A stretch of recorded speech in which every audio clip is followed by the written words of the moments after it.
Howdy everyone, how are you this Tuesday afternoon? Step 1 to a breakthrough. My name is Bess McCarty. I'm founder and coach with the MLM Millionaire Club School for Network Marketers, making network marketing simple. Today I come to you with the cap of the shrink of MLM, the psychological part. I've been covering the skills of network marketing the last few Facebook Lives, and this one I would like to, we're doing a series of 6. This is the second in a series of 6 on the mindset part, breaking through any blocks that you encounter, any blocks, physical, emotional, mental, spiritual, with my process, my trademark process called Real Conversations. Hello, Denise. Hey, Jeff. Hey, everybody. Welcome. If you're watching the replay, please hit replay so that I can thank you for that. And hello. PST, I don't know how to say that name. So glad that you're here. So, Real Conversations, 4 steps. This is a series of 6. And last time we had an overview of Real Conversations, the 4 steps of it, which is identifying the problem that you might have, and then the feeling under that, and the need under that, and the solution finally to that, which often can be done in just minutes. So it's really cool.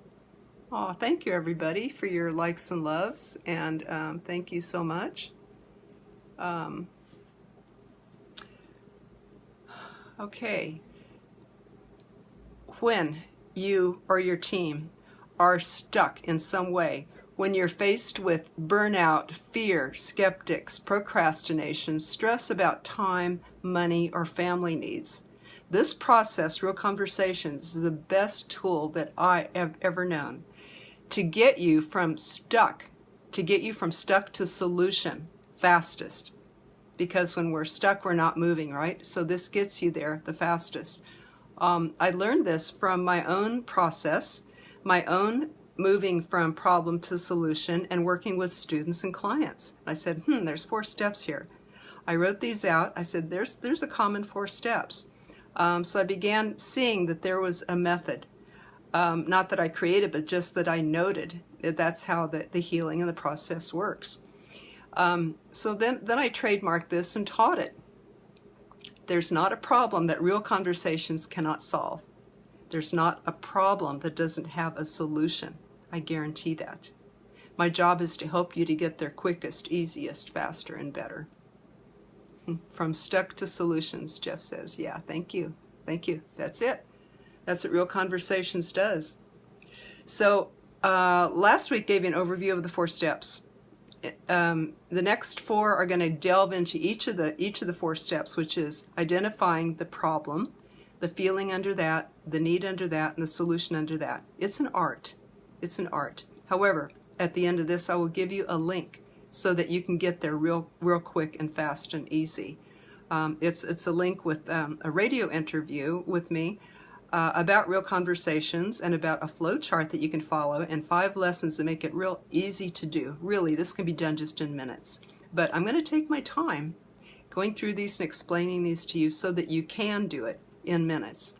So today is about the first step of all. I mean, before those 4 steps even, the very first step to even having a breakthrough is it's a state of acceptance and courage and compassion with ourselves.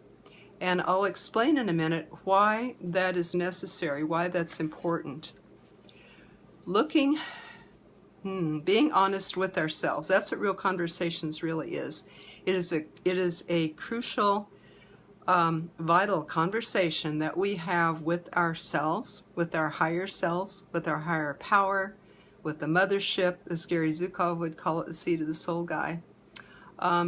So it's the Real Conversations with this higher part of ourselves. Right. Jeff says 4 steps. The first one is to identify the problem. Absolutely. And that's what I'm about to explain now, is that often before we can identify the problem, we may need to have acceptance of that and courage to look at it, to say, yes, I have a problem. Yes, it's solvable. Otherwise, we don't want to look at it, right? That's why we deny it. I call this courage and acceptance and compassion with ourselves a hero's journey. Because we reach a point in our lives when it's better to face the blocks than not to. There was a man who came to the door of my office and he said, "I'm finally here." He said, because, that was my therapy office, he said, because the pain is now greater than the fear. So I've arrived. That to him was surrender. And that's the point, when it's better to face ourselves and the problem and find the solution, which there always is one.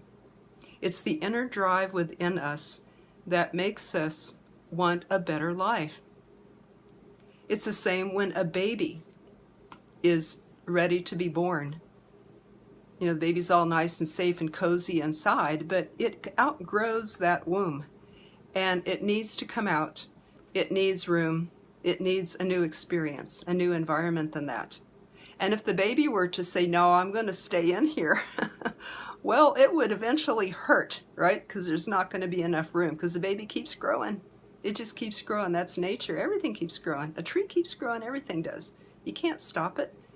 You can't put a net around a tree and hold it down, or a rope and say, "Now stop growing," because it's going to keep growing.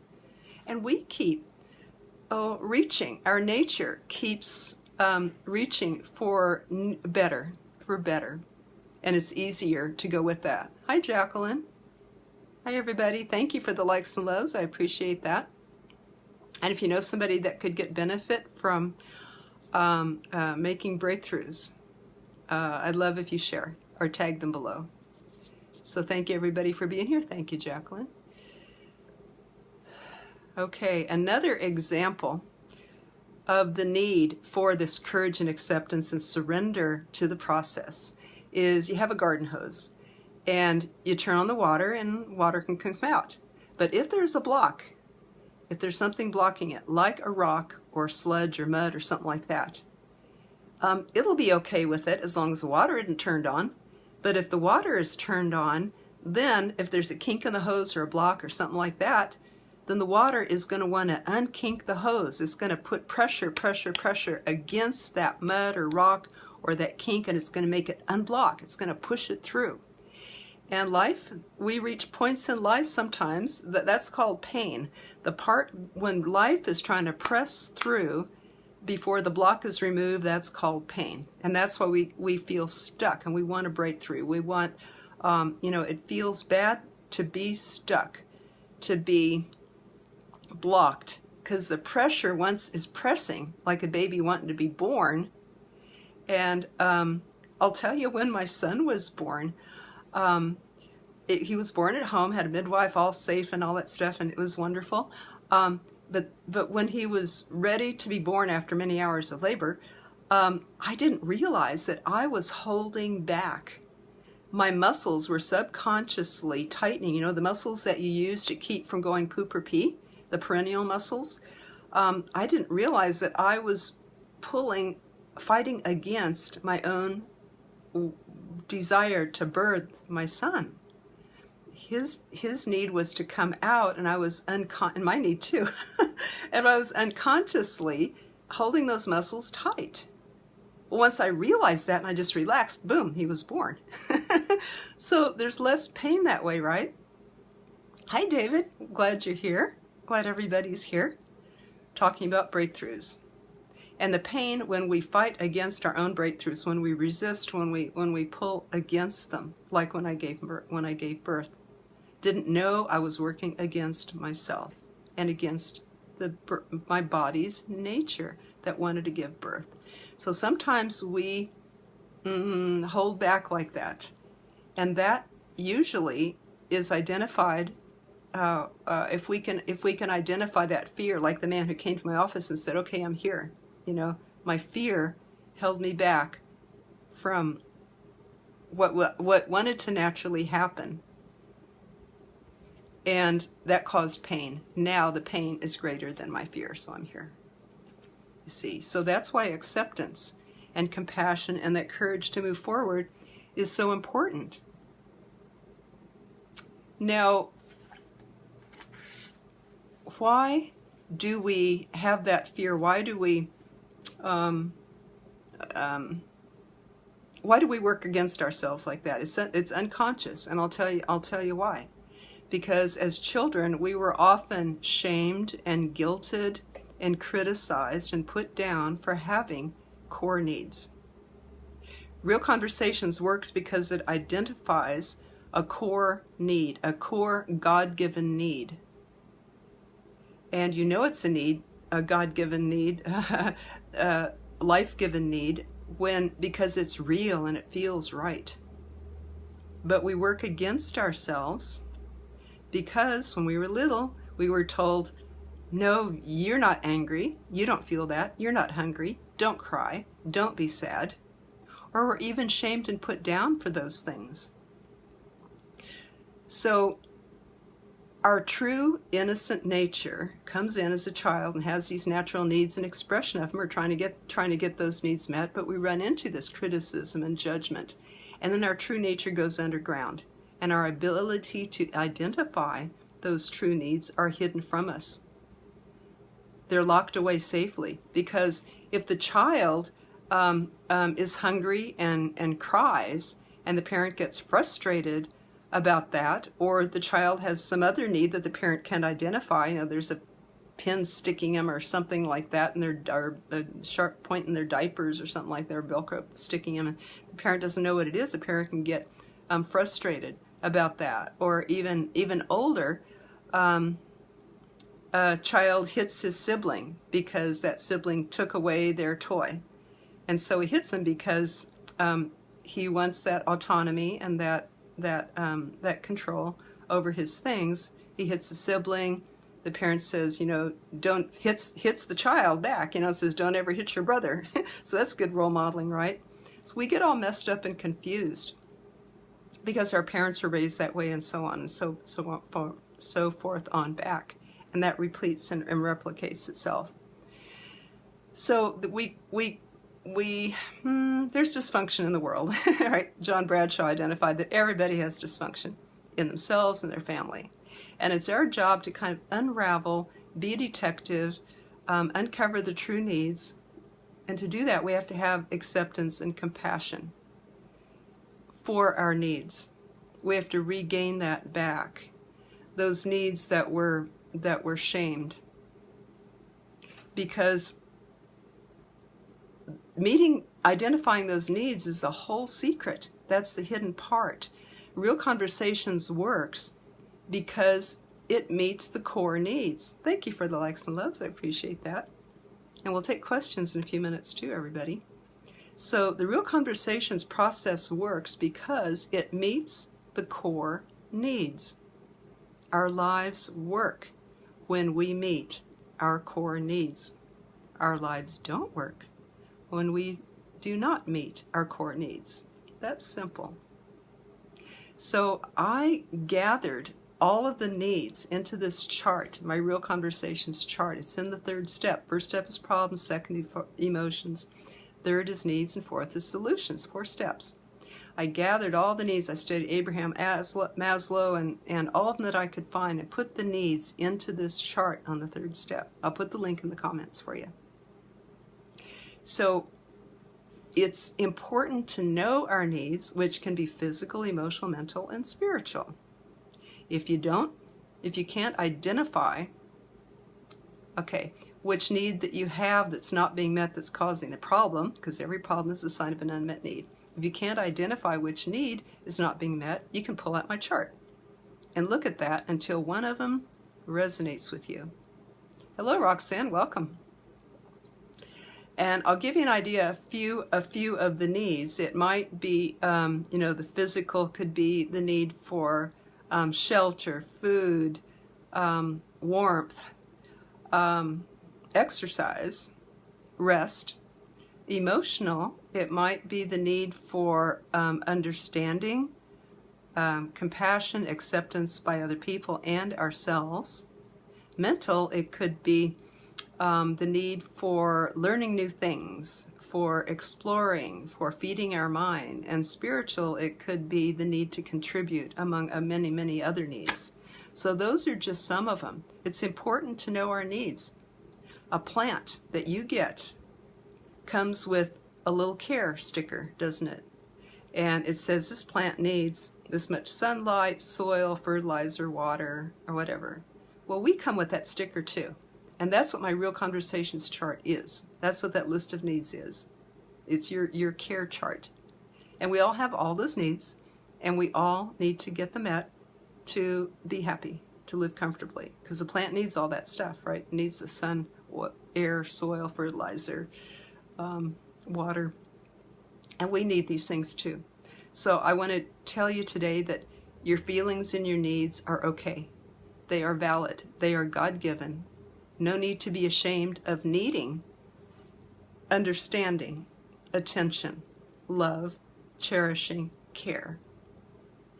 But somehow, somewhere, most of us were made ashamed of at least some of those needs. Nobody had perfect parents, and they didn't have perfect parents, and so on. So we got ashamed of them.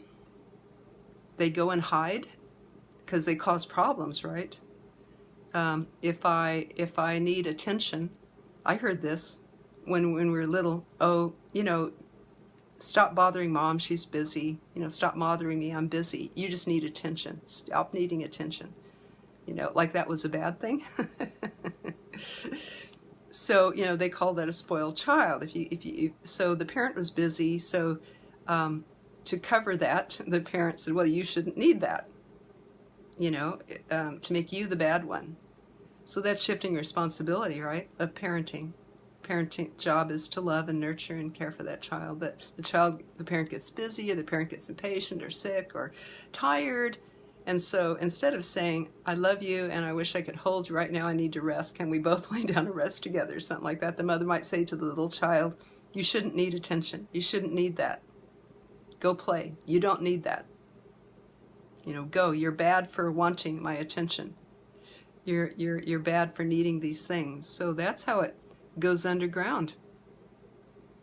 But Real Conversations directly and quickly helps you to identify that need and to solve it.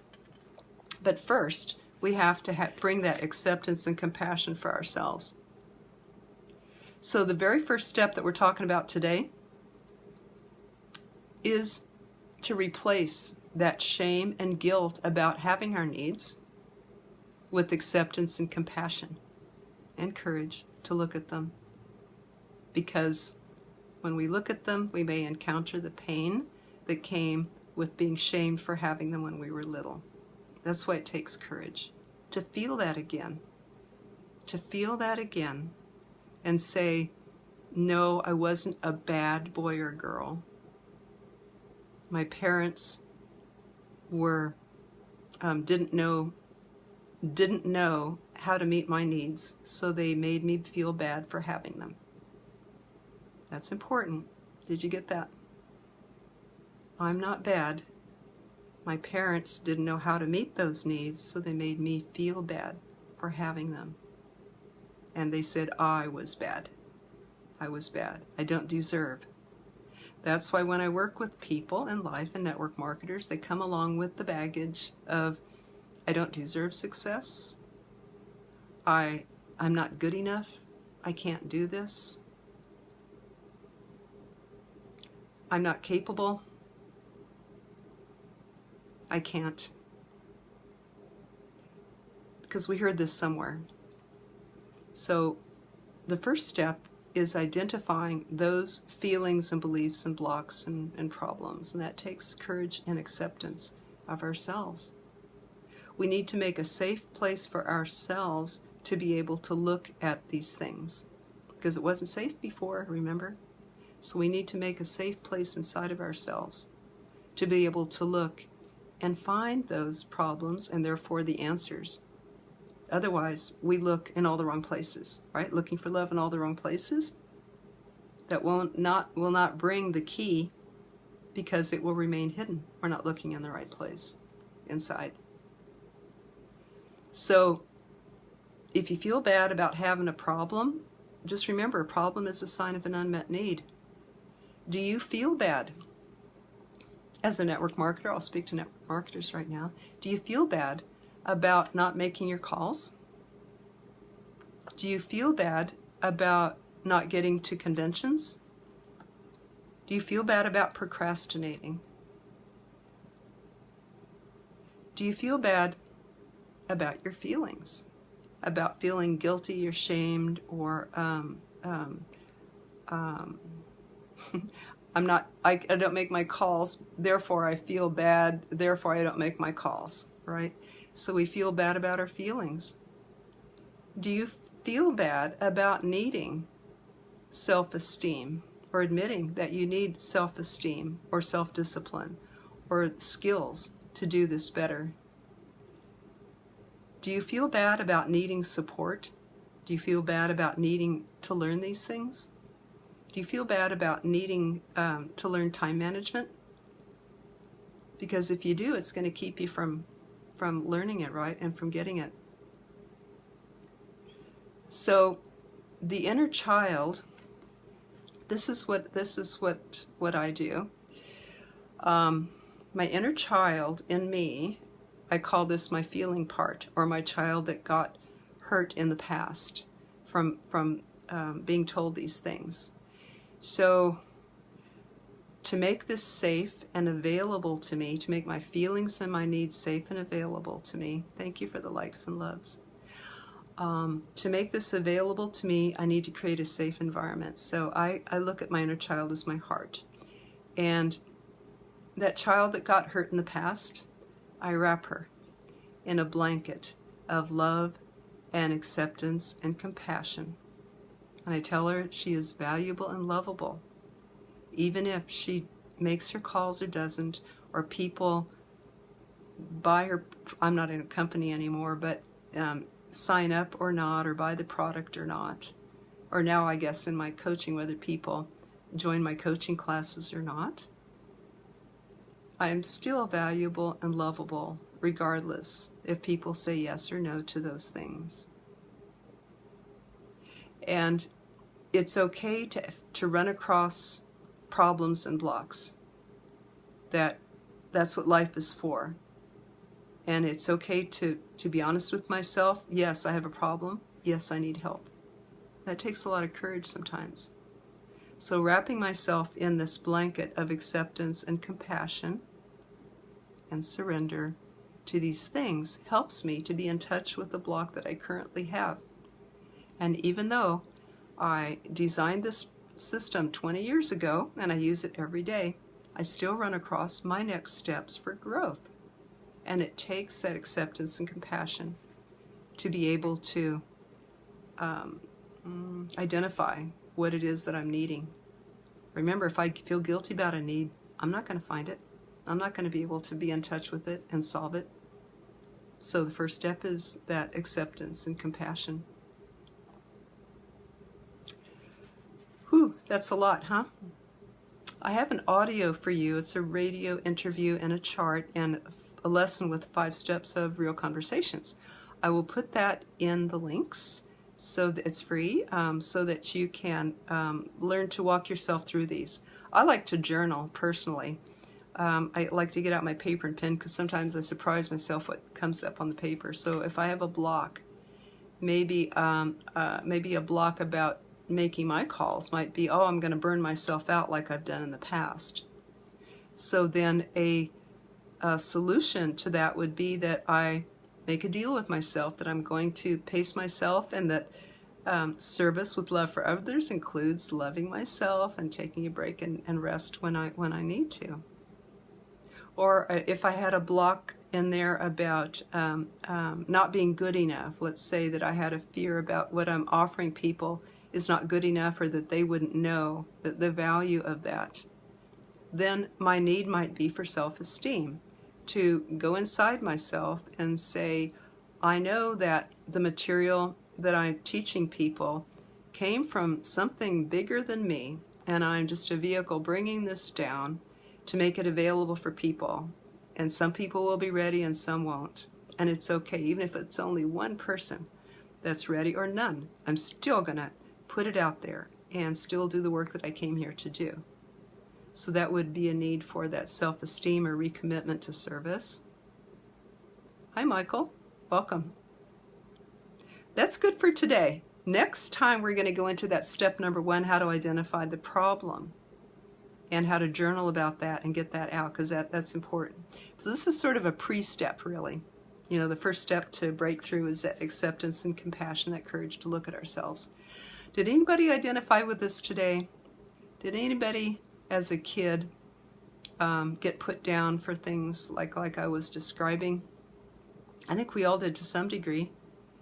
I'd love to hear any questions, comments, insights, wisdom. Love for you to type that in right now. If you got value from this, I'd love if you type yes. If you can think of someone to share, I'd love if you type that. Thank you for the likes and loves. I appreciate that. Hello, Lynn. Welcome, everybody.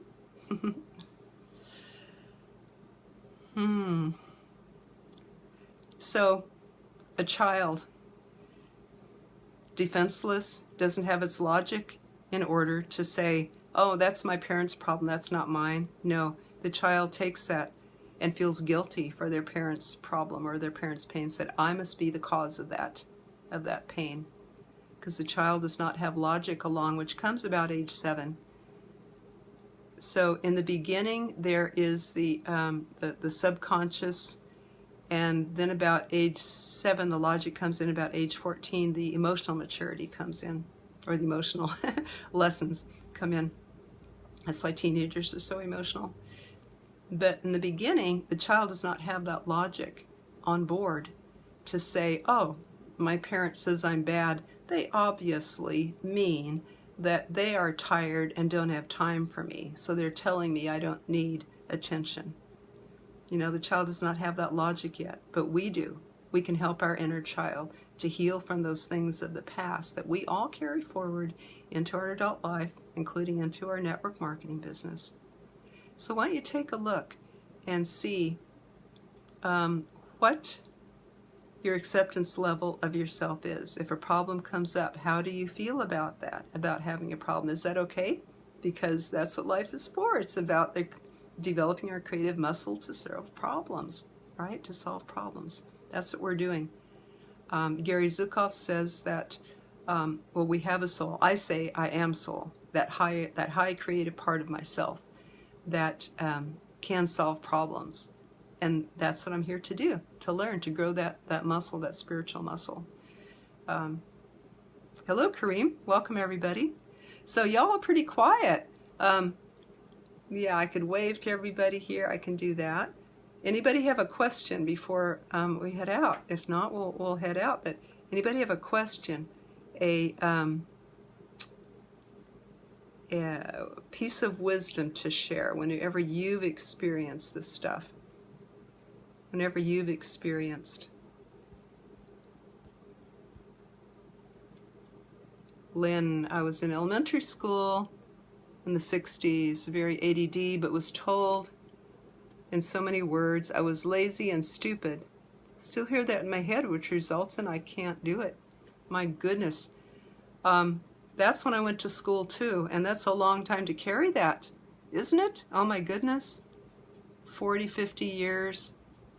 ADD, yeah. So yeah, it can come from teachers too. You are lazy and stupid. It can take a long time to shake that off, can't it, Lynn? Thank you for that great example. It can color our whole life from then on, and I think our job as our higher self, as soul, is to know that that was the teacher's problem, right? To see me as lazy and stupid. It was not my problem. But now we're adults, now our logic is on board, and we can help our inner child know that it's okay to ask for help. It's okay to ask somebody to repeat something. It's okay to ask them to slow down so that we can get it. And if we tried that in school, we were probably, put down. Oh, you shouldn't be asking for that.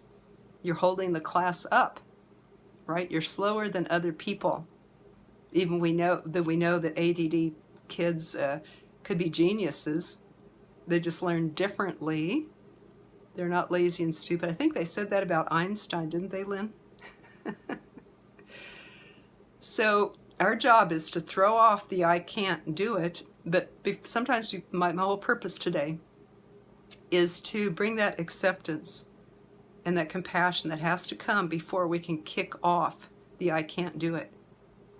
Because just saying, oh, I can do it, somehow logic does not always, or affirmations do not always get us to the breakthrough, to get unstuck, if we still have guilt and shame and self-criticism going on. Then that will keep the I can't do it in place. Believe me, we all have this to some degree. We're shamed for not producing more, for not being better, for not being at the head of the class. You know, it was important in my family to make straight A's, so I did. You know, and yeah, I'm glad I learned from that, but maybe was it for the wrong reason? Not was it for the joy of learning, or was it for trying to get my parents' approval and attention? Maybe I wasn't good enough until I got those straight A's. Maybe I was put down, or I connected my worth with my performance. So I became a human doing instead of a human being. Maybe I connected my worth with those A's instead of just who I was, all aside from all that stuff. Just because I exist, just because I'm here, just because I'm alive, because I'm a girl, because I'm a human, that's my worth. But how much did I connect it with my performance and with my A's? You see, that's the difference. When a child breaks a vase and the parent says, you're bad, you broke this precious thing that's been in our family for 50 years or whatever, you're bad. Well, the child's not bad. The behavior was bad. The running in the house or throwing the ball in the house was bad. But let the child's value be intact, folks.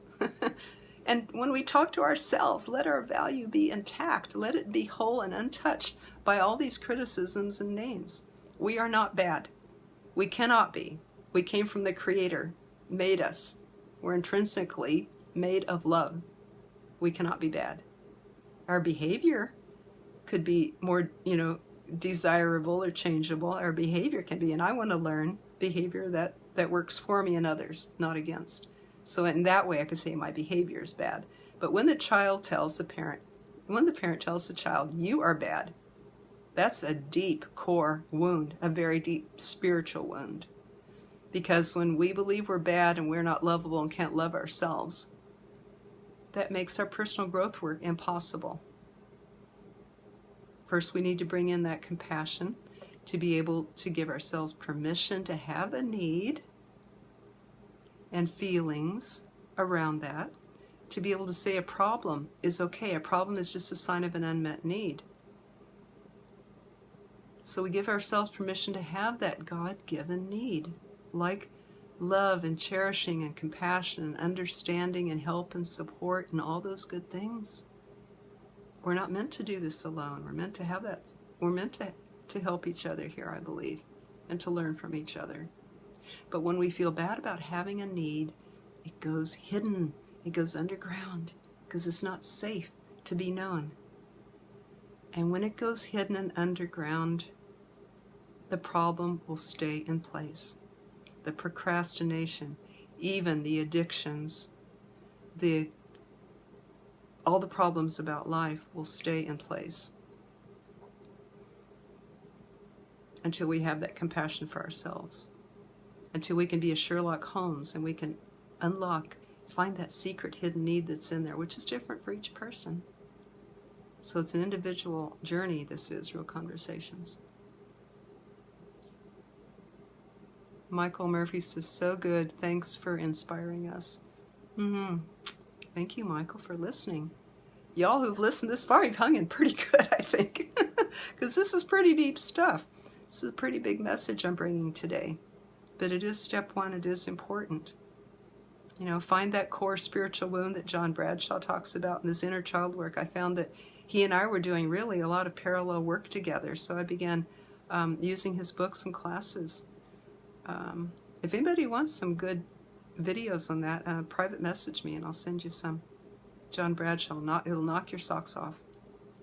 In fact, I teach that in my mental clearing classes and mental processes. Anybody that wants to work individually with me, this is what I do.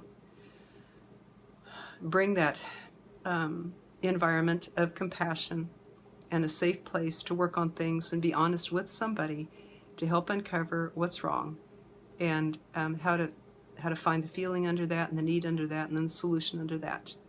I'm going to provide that link for you when we're done in the comments so that you can do this yourself. And if you want help doing it, again, we're not meant to do everything alone. But if you get stuck with it or you find that that guilt and self-judgment is too much in place for you to do the work, that's what I help people through. So I'm glad to do that. Just as another, just private message me about that, and I'd be glad to help. Any other lasting comments, questions, insights, stories, examples? I love them. When you write, it helps me to remember more stories to come up. So I love you guys. You can do this. We can help each other with stories and insights. I'm writing books on all this too, by the way. In time, these will come out with case studies of people that I've worked with and myself. In fact, the Real Conversations came out of a heartbreak. And I'll tell that on our the fourth Real Conversation, the fourth Facebook Live from today will be step 4, the needs. So I'll tell about the solution. I'll tell about that in that Facebook Live. So Lynn says, thank you each for being here. Boy, I really admire the people who are still on because it isn't easy to look at ourselves and to hear all this stuff. But I will put that link in the comments. And one more little advertisement for a cool thing that I'm doing with Jeffrey David Gamble, who was on earlier today. We are co-teaching a number of things. The thing I want to invite you to right now is our MLM Lunchtime Leadership Shows, noon every Eastern time. Just go to the Facebook group, MLM Lunchtime Leadership Show, and there'll be a link there you can hop on. And it's very much about this personal and spiritual growth, looking at ourselves and seeing how can I be a better person and a better leader for my team, for my family. How can I really be a better person is really what it's about. So there's some pretty deep things to look in there. I'm really grateful to be able to teach along with Jeff, who is a certified John Maxwell trainer, and also his company is my leadership network. So we'd love to have you. Free Facebook Live leadership lessons, noon Eastern time, every day, Monday through Friday. Thank you each for being here. I hope you benefit from the link that I will put in the comments, the lessons that are there. They're really good. Change your life. Let's follow that impulse that always wants to reach us for a better life, you guys. Okay. Thank you so much for each being here, and we'll see you next Tuesday where we'll go into step number 1 of that journaling process, identifying the problem. Okay. Thank you, everybody. Bye.